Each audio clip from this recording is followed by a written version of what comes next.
সামাওয়াতি ওয়া মা ফিল আরদ, আসমান আর জমিনের ভিতরে যা কিছু আছে, আসমান সমূহ আর জমিনের ভিতরে যা কিছু আছে সব কিছু আমি আল্লাহ। এই জমিনের ভিতরে যা কিছু আছে সব হলো একমাত্র আল্লাহ। একমাত্র ক্ষমতার অধিকারী আল্লাহ পাক। এই ক্ষমতার অধিকারী যদি আপনি আপনার দিকে করেন, জনগণের দিকে করেন, তাহলে আপনি মানুষের দিকে আল্লাহর ক্ষমতাকে নিসবত করলেন। আপনার ঈমান থাকবে না, আপনি মুশরিক হয়ে আপনি মারা যাবেন। আল্লাহ রাব্বুল আলামিন সূরাতুল আল-ইমরান এই কথা স্পষ্ট করে দিয়েছে, ওয়া কানা আল্লাহু বিকুল্লি শাইইন মুহীতা। বান্দা, এই জমিনের ভিতরে যা কিছু আছে, তোমরা যা কিছু দেখো না কেন, ওই সব কিছু বিকুল্লি শাইইন, গর্তের ভিতরে যে পিপিলিকাটা আছে, এই পিপিলিকাটার সম্পর্কে আমি আল্লাহ আমি অবগত। আমি পরিবেষ্টিত, পুরো বিশ্বের সব কিছু আল্লাহর আয়াত্তের ভিতরে রয়েছে। আল্লাহর আয়াত্তের বাইরে কোনো কিছু নেই, সব কিছু আল্লাহর আয়াত্তের ভিতরে আছে। আল্লাহর আয়াত্তের বাইরে কোনো কিছুই নাই। আল্লাহ পাক অন্য আয়াতে বললেন সূরাতুল মাইদার ভিতরে, ওয়ালিল্লাহি লিল্লাহি মুলকুস সামাওয়াতি ওয়া মা ফিল আরদ, আসমান আর জমিনের রাজত্ব একমাত্র আমি আল্লাহ। আমি আল্লাহ ছাড়া আসমান জমিনের রাজত্ব আর কারো হাতে নাই, একমাত্র আমি আল্লাহ। সুবহানাল্লাহ। তাবারাকাল্লাযী বিয়াদিহিল মুলক, সূরা মুলকে আল্লাহ পাক স্পষ্ট করে মানুষদেরকে জানিয়ে দিয়েছেন, মহাময় মহাবরকতময় ওই সত্তা, বিয়াদিল মুলক, যার হাতে রয়েছে রাজত্ব ক্ষমতা, তিনি হলেন আমার আপনার রব আল্লাহ। সুবহানাল্লাহ। তাহলে আমাদের আকীদা হলো এক নম্বর, প্রত্যেকটি মুমিনের আকীদা হলো আমার মালিক আল্লাহ, জমিনের মালিক আল্লাহ, আমার যে অর্থ আছে তার মালিক আল্লাহ, আমার যে বাড়ি আছে, আমার যে গাড়ি আছে, আমার যে সময় আছে, আমার যে নিঃশ্বাস আছে, এই তামাম সব কিছুর মালিক হলেন একমাত্র আল্লাহ। কে বলেন? আল্লাহ। আপনি যদি কোন মালিকের ক্ষেত্রে শুধুমাত্র সীমিত সময়ের জন্য আল্লাহ পাক আমানতদারিতার ক্ষেত্রে আমাকে আপনাকে সীমিত সময়ের জন্য কিছু জিনিসের মালিক বানিয়েছেন, এই নিসবতটা আমরা সীমিত সময়ের জন্য করতে পারি, কিন্তু মূল মালিক হলেন আল্লাহ। আপনি শুধুমাত্র ব্যবহারিক একটা মালিক, আমানতদারিতার মালিক। আল্লাহ পাক বলেন, জমিন আমি বানাইছি। এই জমিন বানানোর ক্ষমতা কার ছিল বলেন?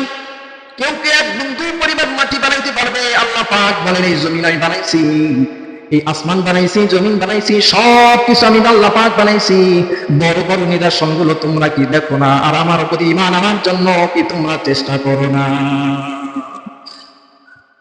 আল্লাহ পাক অন্য আয়াতে বলেন, খলাকাস সামাওয়াতি বিগাইরি আমাদিন তারাউনাহা। এর বান্দা, তোকে আমি বিবেক দিলাম, জ্ঞান দিলাম, বুদ্ধি দিলাম, এই বুদ্ধি দিয়ে কি তুমি আসমানের দিকে তাকাও না? বিশাল বড় আসমানটা আমি আল্লাহ পাক কোটিবিহীন বানায় রেখেছি, যা কোনো একজন মানুষের পক্ষে এটা জীবনেও কঠিনকালেও এটা সম্ভব নয়। ঠিক না বলে? এত বড় একটা আসমান আল্লাহ বানাইছেন, কোথাও কোনো খুঁটির ব্যবস্থা নাই।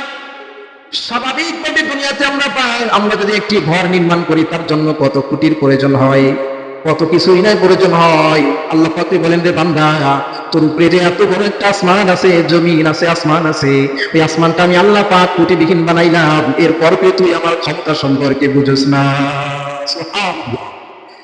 আল্লাহ রাব্বুল আলামিন অসংখ্য এই কথা আমাদেরকে জানিয়ে দিয়েছেন, লাহু মুলকুস সামাওয়াতি ওয়াল আরদ, এই আসমান আর জমিনের মাঝে যা কিছু আছে, সাত আসমান আর জমিনের মাঝে যা কিছু আছে, সব কিছু আমি আল্লাহ, এই সব কিছুর মালিক আমি।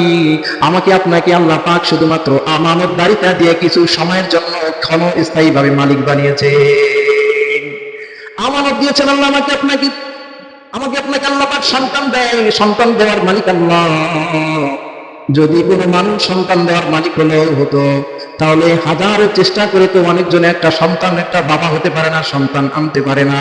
তাহলে তো যদি মানুষই ক্ষমতা হতো, কোনো ডাক্তার ক্ষমতাবান হতো সন্তান দেওয়ার, তাহলে তো তারা তো ওই মানুষটাকে সন্তান দিতে পারতো। ডাক্তারও বলে দেয়, আমি শুধুমাত্র ওসিলা চেষ্টা করে যাব, দেওয়ার মালিক হলেন আল্লাহ। দেওয়ার মালিক কে? আল্লাহ। আল্লাহ। তাহলে সব কিছুর মালিক আল্লাহ। আপনাদের সম্মুখে তেলাওয়াত করেছি সূরাতুল আল-ইমরানের 26 নম্বর আয়াত, আমাদের সবার কাছে পরিচিত একটি আয়াত। আল্লাহ পাক এই আয়াতের ভিতরে বলেন, কুলিল্লাহুম্মা, নবী আপনি তাদেরকে জানায় দেন, মালিকাল মুলকি তুতিল মুলকা মান তাশা, রাজত্বের মালিক আমি আল্লাহ। আমি আল্লাহ যাকে চাই তাকে আমি আল্লাহ রাজত্ব দান করি। সুবহানাল্লাহ। যাকে চাই তাকে দান করি। এই আয়াতটা তাফসীর জালালাইনের ভিতরে এসেছে। আল্লাহ পাক ওই সময় একটা নাযিল করলেন, যখন পয়গম্বর আরবি সাল্লাল্লাহু আলাইহি ওয়াসাল্লাম মুসলমানদেরকে, সাহাবীদেরকে বলতেছিলেন, ও সাহাবীরা শোনো, পারস্য আর রোম, বর্তমানে ইটালি, এটাকে বলা হয় তৎকালীন সময়ে রোম সাম্রাজ্য, পুরা বিশ্বটাকে তখন রোম সাম্রাজ্য চালাতো, এখন যেমন আমেরিকা চালায়, পুরা পৃথিবীর ভিতরে তাদের নেটওয়ার্ক আছে, ক্ষমতা আছে। তৎকালীন রাসূলের সময় তৎকালীন রোম সম্রাট ছিল সুপার পাওয়ার, আর একদিকে ছিল ইরান, বর্তমান যেটাকে বলা হতো পারস্য। এই দুইটা পৃথিবীর ভিতরে সুপার পাওয়ার ছিল। ইরান আজকের থেকে তারা সুপার পাওয়ার না, তারা জাহিলিয়াত যুগের থেকেই তারা হলো সুপার পাওয়ার একটা রাষ্ট্র। রাসূল সাহাবাদেরকে বললেন, ও সাহাবীরা শোনো, রোম আর পারস্যের কথা রাসূল তুলে করে সাহাবাদেরকে বললেন, ও সাহাবীরা শোনো, একদিন মুসলমানরা রোম আর সাম্রাজ্য, রোমান সাম্রাজ্য যেটা আছে এইটা, আর ইরান যেটা আছে বর্তমান পারস্য বলা হয়। রাসূল বললেন, রোম আর পারস্য একদিন মুসলমানদের হাতে বিজয় হবে, মুসলমানরা তাদের উপরে ক্ষমতাবান হবে, তাদেরকে আয়ত্ত করে নিবে মুসলমানেরা। রাসূলের এই কথা না শুনে মুনাফিক যারা ছিল, যারা ইসলামের ব্যাজ ধরে মুসলমানদের ভিতরে যারা ছিল, মুখে যারা ছিল তাদের কালিমা কিন্তু অন্তরে ছিল কুফরি, এই সকল লোকেরা এবং ইহুদি যারা ছিল তৎকালীন সময়ে মদিনায় যারা ইহুদি ছিল, টিটকারি করে রাসূলের এই কথাকে নিয়ে টিটকারি শুরু করে দিল। তারা বলল, যেই মুসলমানেরা সামান্য কাফেরদের হামলা ঠেকানোর জন্য পরীক্ষা খনন করে মদিনার চারিপাশে তারা গর্ত খনন করে, ওই মুসলমানেরা কি সুপার পাওয়ার রোম আর সাম্রাজ্য আর পারস্য সাম্রাজ্য দখল করবে, তাদের আয়াত্ত আসবে, এই বলে তারা টিটকারি করা শুরু করে দিল। বলেন না নাউযুবিল্লাহ।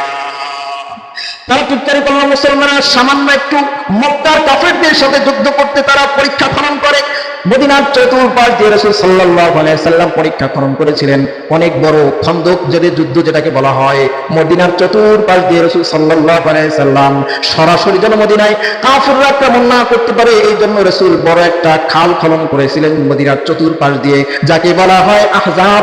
এই বড় ইহুদিরা টিটকারি করলো, সামান্য একটু কাফেরদের সাথে যুদ্ধ করতে গিয়ে মুসলমানরা এত বড় কৌশল অবলম্বন করে, আর তারা নাকি পৃথিবীর সুপার পাওয়ার এবং সাম্রাজ্য, আর হলো সুপার পাওয়ার পারস্য, ইরান, এদের সঙ্গে নাকি তারা যুদ্ধ করে তাদের উপরে বিজয় হবে, এইটা বলে তারা টিটকারি করা শুরু করে দিল। আল্লাহ পাক তখন রাসূলের উপরে এই আয়াত নাযিল করে বললেন, মুনাফিক আর কাফির ইহুদিদেরকে আপনি জানায় দেন, ক্ষমতার মালিক আমি আল্লাহ। আমি আল্লাহ যখন চাই তখন যে কোনো রাজ্যকে ধ্বংস করে দিতে পারি, আমি আল্লাহ যখন চাই তখনই তার সাম্রাজ্য চূর্ণ বিচ্ছিন্ন করে তার উপরে অন্যকে আমি বিজয় করে দিতে পারি। সুবহানাল্লাহ। আল্লাহ পাক তখন এই সূরা আল ইমরানের 26 নম্বর আয়াত আল্লাহ পাক নাযিল করলেন, রাসূলকে বলে দেন, ও রাসূল, ইহুদিরা এবং মুনাফিকরা আপনার কথা দিয়ে তারা ঠাট্টা করে আপনাকে বিদ্রোহ করতেছে, আপনি তাদেরকে জানায় দেন, মালিকাল মুলকি তুতিল মুলকা মান তাশা। বলেন না সুবহানাল্লাহ। রাসূলকে বললেন, রাসূল আপনি তাদেরকে জানায় দেন, ক্ষমতার একমাত্র অধিকারী আমি আল্লাহ। আমি আল্লাহ যাকে চাই তাকে ক্ষমতাটা দান করি, আমি আল্লাহ যাকে চাই তাকে ক্ষমতা থেকে আবার নামায় দেই। আমি আল্লাহর হাতের চাবিকাঠি, এটা কোনো মানুষের হাতে নয়। এটা হলো মুসলমানদের আকীদা। তাহলে ক্ষমতার মালিক কে? বলে আল্লাহ। ক্ষমতার মালিক কে? আল্লাহ। আল্লাহ। আপনি যদি কোনো সময়ের জন্য এইটা বলেন যে ক্ষমতার মালিক হলো জনগণ, তাহলে আপনার এই কথায় আপনি মুশরিক হয়ে যাবেন। কি হয়ে যাবেন? বলে মুশরিক হয়ে যাবেন। এটা বলা যাবে না। ক্ষমতা অধিকারী আল্লাহ, মানুষকে শুধুমাত্র যাচাই করার, তার মত ব্যক্ত করার অনুমতি ইসলাম তাকে দিয়েছে। বলেন না সুবহানাল্লাহ। মানুষ শুধুমাত্র তার অভিমত ব্যক্ত করতে পারবে। যেমন রাসূল সাল্লাল্লাহু আলাইহি সাল্লামের মৃত্যুর পর খলিফা কে হবেন, এটা জনগণ ব্যক্ত করেছেন। জনগণের ভিতরে ইসলাম আপারি সবাইকে এক গণনা করে না। এই জন্য তো গণতন্ত্রকে ইসলাম সাপোর্ট করে না, ইসলামিক ভাবে সাপোর্ট করা হয় না, কারণ গণতন্ত্রে সবাইকে মূল্যায়ন করে। ইসলাম মূল্যায়ন করে মাত্র যে ব্যক্তি সৎ, আদিল, ইনসাফদার, যে ব্যক্তি পাঁচ ওয়াক্ত নামাজি, যে কাউকে উপরে জুলুম করে না, অত্যাচার করে নাই, যার কোনো রিপোর্ট নাই, কেস নাই, যিনি পুলিশের কাছে কোনো লাল কার্ড যায় নাই, এমন ব্যক্তিকে ইসলাম বলে সে সৎ, তার জ্ঞান আছে, সে যাচাই করতে পারবে কোন ব্যক্তিকে ক্ষমতা দিলে দেশ ভালো চলবে, এমন ব্যক্তিকে ইসলাম নির্বাচন করতে বলে। বলেন না সুবহানাল্লাহ।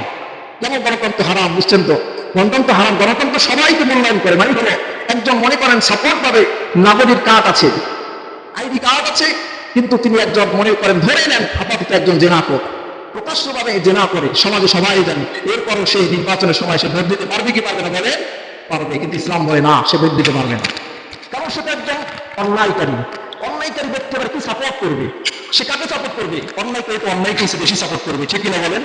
এজন্য ইসলাম গণতন্ত্র নয়, ইসলাম রাজতন্ত্র নয়, সমাজতন্ত্র নয়। ইসলাম হলো আগে যাচাই করতে হয় কোন ব্যক্তি ইনসাফ এই দেশের ভিতরে আগে তাদেরকে যাচাই করবে, মানে কোন ব্যক্তিটা পাঁচ ওয়াক্ত নামাজি, কোন ব্যক্তিটা জীবনে মিথ্যা কথা বলে নাই, কোন ব্যক্তিটা মানুষের টাকা মেরে খায় নাই, কোন ব্যক্তিটা মানুষের প্রতি জুলুম করে নাই, ওই ব্যক্তিগুলোকে আগে সিলেক্ট করবে। সিলেক্ট করার পরে ওই ব্যক্তিগুলো এবার নির্বাচন করবে যে তাকে আমাদের আমির বানালে, দেশের প্রধান বানালে দেশ ভালো চলবে, একমাত্র তারাই সিলেক্ট করবে। বলেন না সুবহানাল্লাহ। কিন্তু মাথা পিছু সবার অনুমতি ইসলাম দেয় না। আপনি কি বুঝতে পারছেন? এই জন্য গণতন্ত্র আমাদের কাছে, ইসলামের কাছে বৈধ নয়। কিন্তু বর্তমান নির্বাচন যেটা হয়, তাহলে আমি যে কথাটা বললাম সেটি হলো আমাদের আকীদা রাখতে হবে সব কিছুর মালিককে বলেন আল্লাহ। নির্বাচন শুধুমাত্র একটা পদ্ধতি আমরা গ্রহণ করেছি, যদিও ইসলামে এটা জায়েজ নয়। আপনাকে না জায়েজ মেনে করে সীমিত সময়ের জন্য গ্রহণ করবেন, এটাকে হারাম মনে করে। কি মনে করে বলেন? হারাম মনে করে সীমিত সময়ের জন্য বৈধ দেওয়া হয়েছে। কথা কি বুঝতে পেরেছেন? আমি বলতেছি না যে ভোট দিতে যাবেন না, ভোট দিবেন, কিন্তু ভোটটা ইসলামিক সাপোর্ট নয়। ভোট দিতে হবে আপনাকে এটা মনে করে যে আমার বিকল্প পথ নেই, সুতরাং এইটার মাধ্যমে নির্বাচন করতে হবে, তাই করতেছি। কিন্তু ইসলাম এটাকে এইভাবে অ্যালাউ করে না। কথা কি বুঝতে পেরেছেন? আপনি মনে করেন নামাজ পড়েন না, কিন্তু যদি আপনি বলেন হ্যাঁ নামাজ পড়া ইসলামে আছে, আপনি মানলেন ইসলাম বলে নামাজ পড়তে, মানলেন আল্লাহ হুকুম দিয়েছেন এটা ফরজ আমার উপরে, তারপর যদি নাও করেন আপনার ইমান থাকবে। ঠিক কিনা বলেন? ইমান থাকবে। কিন্তু আপনি যদি বলেন যে নামাজ বলতে ইসলামে কিছু নাই, আল্লাহ নামাজ বলতে কিছু দেয় নাই, এই কথা বললে আপনার ইমান থাকবে? বলে ইমান থাকবে। এটার নাম হলো আকীদা। এটার নাম কি বলেন? আকীদা। এই জন্য আকীদা আমাদের ঠিক রাখতে হবে। আকীদা কি রাখতে হবে বলেন? ঠিক রাখতে হবে। কারণ সব কিছুর মালিক হলেন আল্লাহ রাব্বুল আলামিন। এই ক্ষমতার মালিক আল্লাহ রাব্বুল আলামিন। আমার আপনার সব কিছুর মালিক হলেন আল্লাহ রাব্বুল আলামিন। আমরা যদি আকীদা ঠিক না রাখি তাহলে আমরা ধ্বংস হয়ে যাব। আর আল্লাহ রাব্বুল আলামিন বলেন আকীদা যা ঠিক থাকবে না, যিনি মানুষের দিকে ক্ষমতার নিসবত দিবেন তিনি মুশরিক হয়ে যাবেন। এই জন্য এক নম্বর আমাদের ঈমান ঠিক রাখতে হবে, সেটি হলো সমস্ত ক্ষমতার উৎস হলো জনগণ নয়, এটা হলো একমাত্র আল্লাহ। বলেন না সুবহানাল্লাহ। তাহলে আল্লাহ পাক সব কিছুর মালিক আল্লাহ, ক্ষমতার মালিক আল্লাহ, জমিনের মালিক আল্লাহ, আসমানের মালিক আল্লাহ, আমার মালিক আল্লাহ, আমার হাতের মালিক, আমার দেহের মালিক, আমার যে প্রাণ আছে, আমার যে জবান আছে, সব কিছুর মালিক আল্লাহ রাব্বুল আলামিন। এটা হলো আমাদের সকলের এক নম্বর আকীদা। এটা এক নম্বর কি বলেন? আকীদা।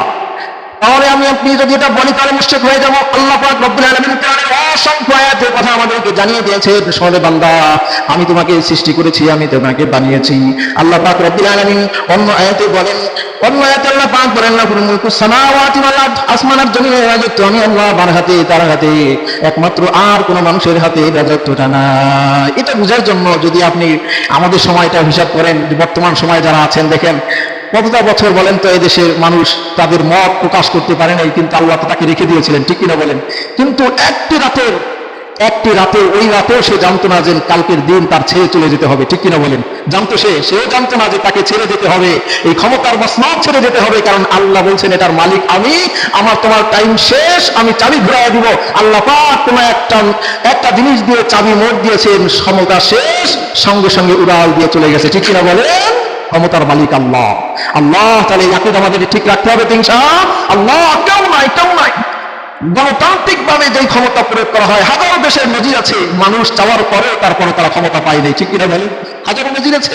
কারণ আল্লাহ হয়তো তাকে ক্ষমতা দেয় নাই, জনগণ চেয়েছেন, কিন্তু মালিক চাই নাই বিদায় ক্ষমতা পায় নাই। ঠিক কিনা বলেন? আর দৃষ্টান্ত আছে না নাই? হাজারো দৃষ্টান্ত আছে। জনগণ ঠিকই চেয়েছে কিন্তু আল্লাহ চায় নাই, কোনো কারণে ক্ষমতায় পায়নি, বরঞ্চ জেলখানায় যেতে হয়েছে। এমন দৃষ্টান্ত আছে না নাই? আছে। এই জন্য আমাদের মুসলমানদের আমাদের আকীদা এক নম্বর হলো সব কিছুর মালিক আল্লাহ, আল্লাহ ছাড়া আর কোনো কিছু সম্ভব নয়। সব কিছুর মালিক আল্লাহ, পরমেওয়ালা আল্লাহ। আমার যে অর্থ আছে তার মালিক আল্লাহ, সব কিছুর মালিক আল্লাহ। এই জন্য তো দুনিয়ার সব কিছু হলো নস্যাৎ, একমাত্র আল্লাহ রাব্বুল আলামিন হলেন চিরঞ্জীব। বলেন না সুবহানাল্লাহ। কারণ হলো যদি কোনো মানুষ যদি তার আসল ক্ষমতা হয়ে যেত, তার দেহের আসল ক্ষমতা হতে পারে, মানুষ মরত না। যেই মানুষটি আসল ক্ষমতার অধিকারী হয়ে যায় ওই মানুষ তো কোনোদিন মরবে না। যেই মানুষগুলো যেই জিনিসটা আসল ক্ষমতা হয়ে যাবে তার তো কোনোদিন ধ্বংস হবে না। ঠিক কিনা বলেন? যখন ধ্বংস আছে তার মানে হলো আসল মালিক আমরা কেউ নয়। আমার এই দেহটা একদিন নিথর দেহ হয়ে যাবে, প্রাণটা বের হয়ে যাবে, আমার আপনার যে অর্থ আছে সবগুলো পড়ে থাকবে। আমরা সবাই এসেছি খালি হাতে, আবার যাব খালি হাতে। মাঝখানে আল্লাহ পাক কিছু জিনিস আমাদেরকে আমানত হিসাবে মালিক বানিয়ে দিয়েছে। বলেন সুবহানাল্লাহ। তাহলে এসেছি খালি হাতে, যাবো, সবাই বলেন এসেছি খালি হাতে যাবো খালি হবে, মাঝখানে আল্লাহ পাক কিছু জিনিস আমাকে আপনাকে সীমিত সময়ের জন্য মালিক বানিয়ে দিয়ে আমানত হিসাবে মালিক বানিয়েছেন আল্লাহ পাক। এই জন্য যার অর্থ আছে তাকে আল্লাহ পাক আবার যাকাত ঢুকিয়ে দিয়েছেন, যাতে দেখেন আল্লাহ পাক ওই মাল পাওয়ার পরে তুমি যাতে মনে না করো যে মালটা আমার, আমি এই মালের মালিক, যাকাত কেন দিব। বান্দা যখন তুমি তোমার মালের যাকাতটা দিবা, আল্লাহ পাক বলেন ওই আমানত হিসাবে আমি তাকে মাল দিয়েছিলাম, মালের যখন যাকাত বান্দা আদায় করলো, তার আমানত ঠিক রাখলো, আমি তার মালকে কিয়ামতের ময়দানে নেকের পাল্লায় উঠায় দিব। সুবহানাল্লাহ। এই জন্য রাসূল সাল্লাল্লাহু আলাইহি ওয়াসাল্লাম বলেন, ও দুনিয়ার মানুষেরা শুনে নাও, ইয়াকুলু ইবনে আদম, আদম সন্তানেরা তারা বলে মালি মালি। হাদিসে এসেছে রাসূল সাল্লাল্লাহু আলাইহি ওয়াসাল্লাম বলেন, আদম সন্তানেরা তারা বলে আমার সম্পদ, আমার সম্পদ। ওয়া হাল্লাকা ইয়া ইবনে আদম, আল্লাহ পাক রাসূল সাল্লাল্লাহু আলাইহি ওয়াসাল্লাম বলেন, মানুষেরা আদমের সন্তানেরা তারা কি জানে না, মিন মালি, তার কোনো সম্পদ নেই, তার কোনো ব্যক্তিগত কোনো মাল নেই, ইল্লা তিনটা জিনিস ছাড়া আমাদের কোনো মাল এই দুনিয়াতে নাই। তিনটা জিনিসকে রাসূল সাল্লাল্লাহু আলাইহি ওয়াসাল্লাম মানুষের মাল বলেছেন, মানুষের সম্পদ বলেছেন। এইটা হলো আমাদের আসল সম্পদ, আর বাকি সবগুলো হলো আমাদের সামনে নকল সম্পদ। কয়টা সম্পদকে নিজের মাল বলেছেন বলেন? তিনটা সম্পদকে রাসূল বলেছেন এটা মানুষের আসল সম্পদ, আর সব সম্পদগুলো হলো ক্ষণস্থায়ী জিন্দেগীর সম্পদ, এগুলো কোনো কাজে আসবে না।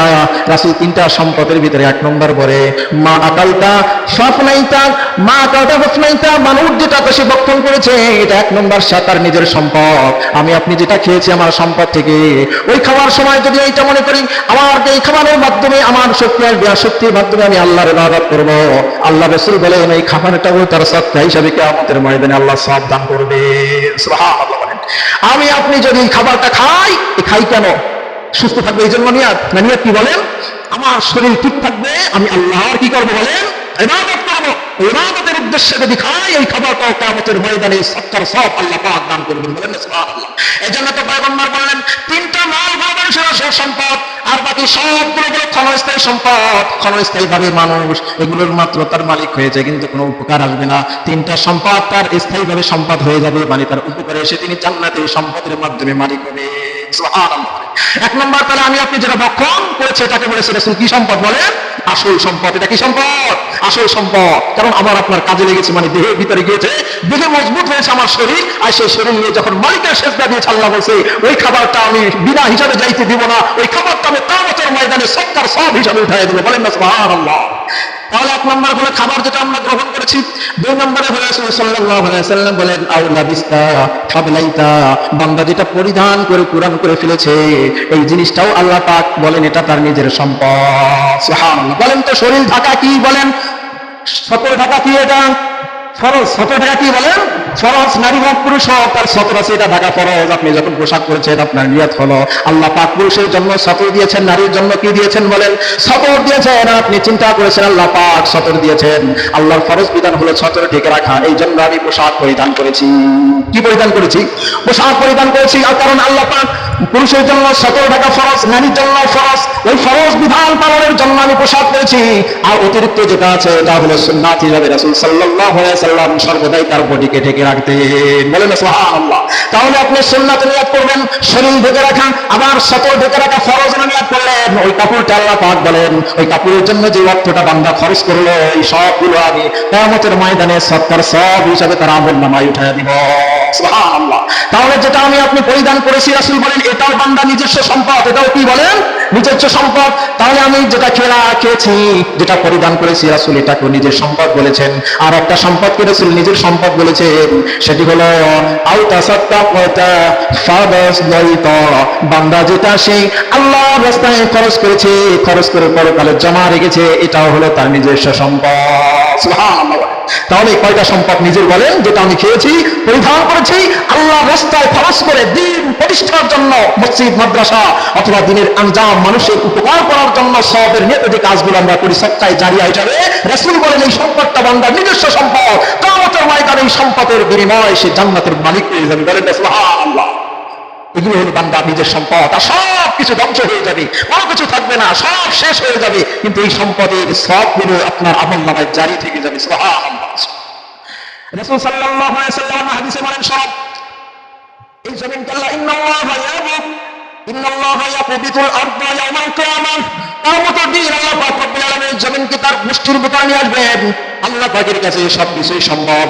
আমার আপনার কাছে জমিনটা অনেক বড় হয়, কিন্তু আল্লাহর নজরে জমিনটা একটা মাছের নজর, চোখের থেকেও ছোট, ঠিক কিনা বলেন?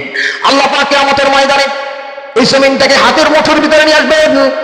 ওয়া ইয়াকুবিস সামাআ বিয়ামিনিহি, আর আসমান সমূহকে তার ডান হাতে ভাঁজ করে নিয়ে আসবেন। নিয়ে আসার পরে আল্লাহ পাক এই জমিনবাসীদেরকে জমিনের দিকে লক্ষ্য করে তখন আল্লাহ পাক ছুড়ে মারবেন, আনাল মালিক, আমি হলাম সেই সত্তা, যেই সত্তায় জমিন আসমান সব কিছুর মালিক হলাম আমি আল্লাহ। আল্লাহ পাক ওই কিয়ামতের ময়দানে জমিনের দিকে লক্ষ্য করে বলবেন, আনাল মালিক, আমি হলাম মালিক। দুনিয়াতে বসে তোমরা মালিক খুঁজে পাও নাই, এত বিশাল বড় একটা আসমানের মালিককে তুমি খুঁজে পাও নাই, জমিনের মালিককে তুমি খুঁজে পাও নাই, জমিনের ভিতরে যা কিছু আছে সব কিছুর মালিককে খুঁজে পাও নাই। আল্লাহ পাক তখন তার কুদরতি চেহারাটা দেখাইয়া কুদরতি আল্লাহ পাক প্রকাশ করে বলবেন, আনাল মালিক, আমি হলাম এই জমিন আসমানের সবকিছুর মালিক। সুবহানাল্লাহ, সবকিছুর মালিক আল্লাহ। এরপরে আল্লাহ পাক এবার জমিনের দিকে লক্ষ্য করে আল্লাহ পাক বলবেন, ও জমিনবাসীর ভিতরে যারা রাজত্ব করেছিল, যারা ক্ষমতাবান ছিল, আমি তো তোমাকে ক্ষমতা দিয়েছিলাম, আমি তো তোমাকে রাজত্ব দান করেছিলাম, ক্ষমতা দান করেছিলাম, আমি তোমাকে এই বিশাল একটা শহরের নেতা বানিয়ে দিয়েছিলাম। ওই নেতা বানানোটা আমারই ছিল, কিন্তু তুমি মনে করেছিল না এটা তোমার অর্জন, এই মনে করে তুমি মানুষের প্রতি জুলুম করেছো, বিচার করেছো। আমি যেইভাবে চলতে বলে সেইভাবে চলো নাই, আমি যেইভাবে সমাজ চালাইতে বলে সেইভাবে চালাও নাই, আমি যেইভাবে মানুষকে চালাইতে বলে সেইভাবে চালাও নাই, মানুষকে নামাজের কথা বলতে বলেছি তুমি বলো নাই, তোমার শুধু নিজের কথা বলেছো, তোমার দলের কথা শুধু বলেছো। কিন্তু আমি আল্লাহ পাক যেই তোমাকে আদেশ করেছিলাম তুমি নামাজ পড়ো, মানুষকে নামাজের জন্য বলো, সব কথা বলো, অন্যায় করে না, অন্যায় করলে মানুষকে বাধা দাও, এগুলো সব আমার অর্ডার ছিল, তুমি এগুলো করো নাই। সুতরাং আনাল আইনাল মুলুকুল আল্লাহ এই বলে জমিনের বাসিন্দাদের বলবেন, আজকে সেই রাজা বাদশাগুলো আজকে কোথায় একটু দেখতে চাই? রাজা বাদশাগুলো আজকে কোথায়? যারা ক্ষমতা হওয়ার পর আমি আল্লাহকে ভুলে গিয়েছিলাম, নেশার ভিতরে মুক্ত হয়েছিলাম, রাত আসলে তোমার ঘুম আসে না, তুমি বিভিন্ন ক্লাবে চলে যাও, আমার আল্লাহর কথা মনে পড়ে না, ওই সমস্ত রাজত্বরা বাচ্চা আজকে কোথায়? একটু দেখতে চাই তাদের পাওয়ার আজকে কোথায় আছে, দেখতে চাই। আল্লাহু আকবার। সেদিন বলবে আল্লাহ, আইনা মুলুকুল আরদ, জমিনে সেই বাচ্চা রাজত্বরা কোথায়? যারা ক্ষমতা বলার পর মনে করতা যে এই ক্ষমতার বল আমার, তুমি আল্লাহকে, আল্লাহ এই ক্ষমতা দেওয়ার মালিক যে আল্লাহ, কখনো মনে করো নাই, স্মরণ করো নাই। সুতরাং আজকের এই কিয়ামতের ময়দানে আজকে কোথায়? আমি তো আজকে প্রকাশ করলাম আমি আল্লাহ আল্লাহর মালিক, আমি তো আজকে রাজত্ব আমার, আমি তো সব কিছুর মালিক। সুতরাং তোমরা সেই নেতার আজকে কোথায় একটু দেখতে চাও। সুতরাং ভাইয়ের আমার, আমরা মুসলমানেরা আমাদের সবসময়ের জন্য আমি এক নম্বর হলো আমাদের আকীদা ঠিক রাখতে হবে। আকীদা যদি আমরা হারিয়ে ফেলি তাহলে আমরা মুসলমানিত্ব থাকবে না, ঠিক কিনা বলেন? মুসলমান থাকবে বলেন? থাকবে না কারো। এজন্য ভাইয়ের আমার, সকলের কাছে বলবো, আমাদের এক নম্বর আকীদা হলো, আমাদের আকীদা হলো আল্লাহ রাজত্বের মালিক একমাত্র কে? আল্লাহ। কে বলেন? আল্লাহ। আল্লাহ। আমরা যে নির্বাচন করতেছি এটা মাত্র একটা পদ্ধতি গ্রহণ করেছি, ওই পশ্চিমাদের থেকে সেই পদ্ধতি হলো সবাই ভোট দিবে, যার ভোট বেশি করবে সে আমাদের কি হবে? নেতা নির্বাচন হবে। এই পদ্ধতিটা আমরা গ্রহণ করেছি, কিন্তু তাদের কোনো আকীদা, তাদের কোনো বিশ্বাস আমরা মুসলমানরা গ্রহণ করি নাই, ঠিক কিনা বলেন? গ্রহণ করেছি, তাদের কোনো বিশ্বাস আমরা গ্রহণ করি নাই, আমরা শুধু আকীদা গ্রহণ করেছি। এই আকীদাটা কি হবে আমি এতটুকু নিয়ে কথা বললাম। আল্লাহ পাক আমাদের সকলকে ইসলামিক আকীদা মেনে জীবন যাপন করে ঈমান নিয়ে মৃত্যুবরণ করার তৌফিক আল্লাহ পাক দান করেন। সকলে বলে আমিন।